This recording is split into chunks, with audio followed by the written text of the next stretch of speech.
নমস্কার, আমার আরও একটি নতুন ভিডিওতে সবাইকে স্বাগত জানাই। আজকের এই ভিডিওটা ছিল আমাদের এখানে হোলিকা দহনের ভিডিও।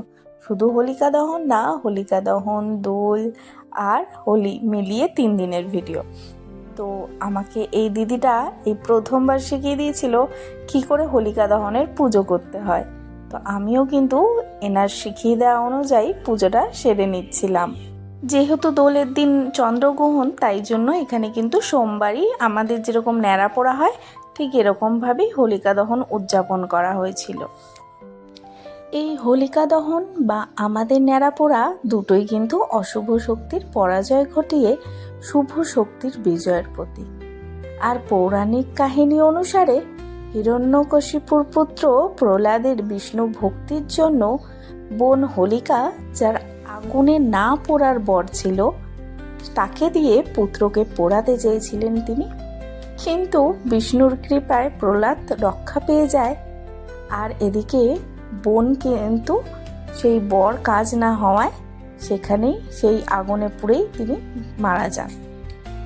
সেই দুপুর থেকে অনেকে এসেছেন এখানে পুজো করতে, আর আমি তো এসেছি অনেক পরে এই দিদির সাথে। আমি দেখার জন্য এলাম যে কিভাবে পুজোটা দেওয়া হয়, আমি তো কোনোদিনও দেখিনি। তো দিদি বলল তুমিও আমার সাথে পুজো করো। তো উনি যাই হোক আমাকে পুজো করার সুযোগ করে দিলেন, তো আমিও করে নিয়েছিলাম। আর এদিকে এত লোকের সমাবেশ হয়েছে হোলিকা দহনের জন্য। আর একটু পরেই পুরোহিত মশাই চলে আসবেন, তিনি হোলিকা দহনের পুজোটাও কিন্তু সেরে নেবেন।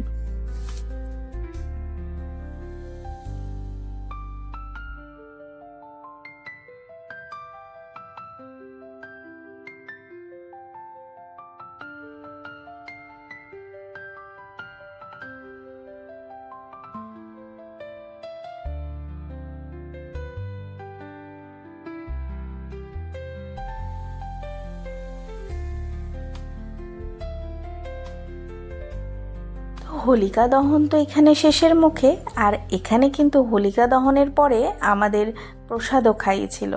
এই তো প্রসাদে ছিল খিচুড়ি, সাম্বার, জিলিপি আর পাঁপড়, আর আমিও যথারীতি 1 প্লেট কিন্তু নিয়ে নিয়েছি।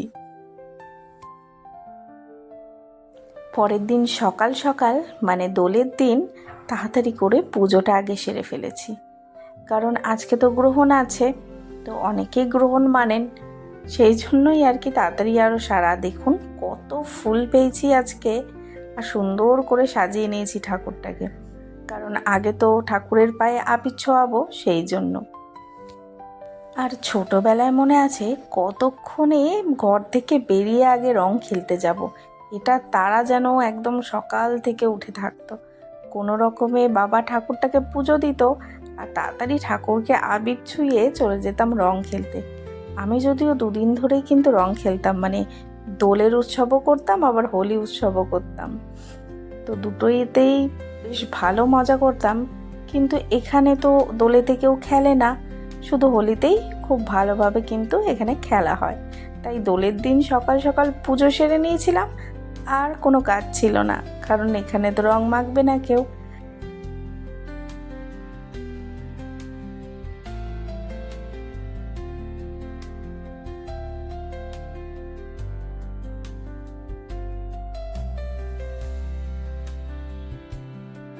আর এটা ছিল বুধবারের সকালবেলা, তাড়াতাড়ি করে আমি রান্না সারবো কতক্ষণে সেটাই ভাবছিলাম, কারণ নিচে রং খেলতে যেতে হবে। এদিকে একটু বরবটি, আলু আর ফুলকপি নিয়ে নিয়েছি। ফুলকপিটাকে একটু ভাপিয়ে নিয়েছি, একটা পোস্ত বানাবো তাই। তো প্রথমে কড়াইতে একটু সাদা তেল দিয়ে দিয়েছি, আর তাতে ফোড়নে দিয়েছি কালো জিরে আর শুকনো লঙ্কা। তারপর ভাপানো যে ফুলকপিটা সেটা দিয়ে একটু নেড়ে চেড়ে নেব। যখন দেখবো হালকা হালকা ভাজা হয়ে গেছে ফুলকপিটা, ঠিক সেই সময় আলু আর বরবটিটা দিয়ে দিয়েছি। ব্যাস, এখানে কিন্তু আমি একেবারে জল আমি ঢেলে দিই না কখনোই, যে কোনো পোস্ত করার সময় আমি কিন্তু একেবারে জল ঢালি না, চেষ্টা করি যতটা কম জলে এটা করা যায়। আর এদিকে দেখো পেস্টের জন্য নিয়ে নিয়েছি একটু তিল, একটু পোস্ত আর কাঁচা লঙ্কা, আর এখানে স্বাদ মতো নুনও দিয়ে দিচ্ছি। তো যাই হোক, জলটা কিন্তু আমি ছিটিয়ে ছিটিয়ে ব্যবহার করি, আর ঢাকা দিয়ে দিয়ে রান্নাটা করি। পোস্ত যে কোনো পোস্তই আমি এরমভাবেই করি, জলটা একদমই দিই না। তো সেদিনকে ওই পোস্ত করেছিলাম আর ডাল করে নিয়েছিলাম, আর ছিল রুটিও করেছিলাম, সকালবেলা আলুর তরকারি করেছিলাম। দেখো পেস্টটা কিন্তু এরকম মিহি পেস্ট করে নিয়েছি। আর যখন পুরো সবটা রেডি হয়ে গেছে তখন ব্যাস পোস্তটা দিয়ে উপর থেকে একটু কাঁচা তেল দিয়েই নামিয়ে ফেলেছিলাম। খেতে কিন্তু খুব সুন্দর হয়েছিল। তোমরাও কিন্তু এইভাবে বাড়িতে করে দেখতে পারো, বেশ ভালো লাগবে খেতে।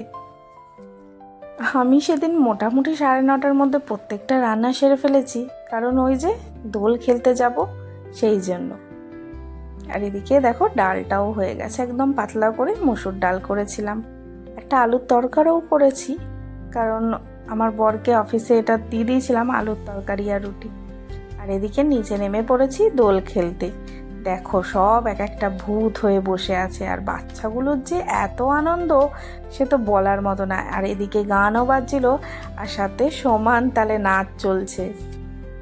বহু বছর পর এই বছর আমি সেই পুরনো ছোটোবেলার মতো রং খেলেছি। এত মজা লেগেছে আমার রং খেলে, কারণ বহু বছর হয়ে গেছে আমি এরমভাবে, তো ওই বলে না জলে চুবে চুবে রং খেলিনি। ছোটোবেলায় তো ওরকম জলে চুবে চুবেই রং খেলতাম, তো আমার এরকমভাবেই রং খেলতে ভালো লাগে।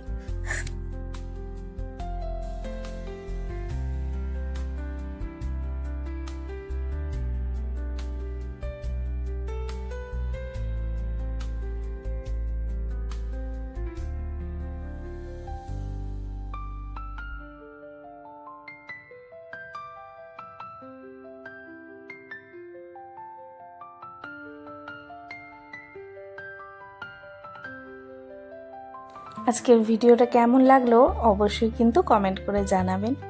আর ফেসবুক থেকে দেখলে প্লিজ ফলো করে দেবেন, আর ইউটিউবে লাইক শেয়ার সাবস্ক্রাইব করে পাশে থাকবেন। আর এই যে দুপুরে একটু ডিম ভেজে নিয়েছি এসে, ব্যাস লাঞ্চ কিন্তু একদম তৈরি।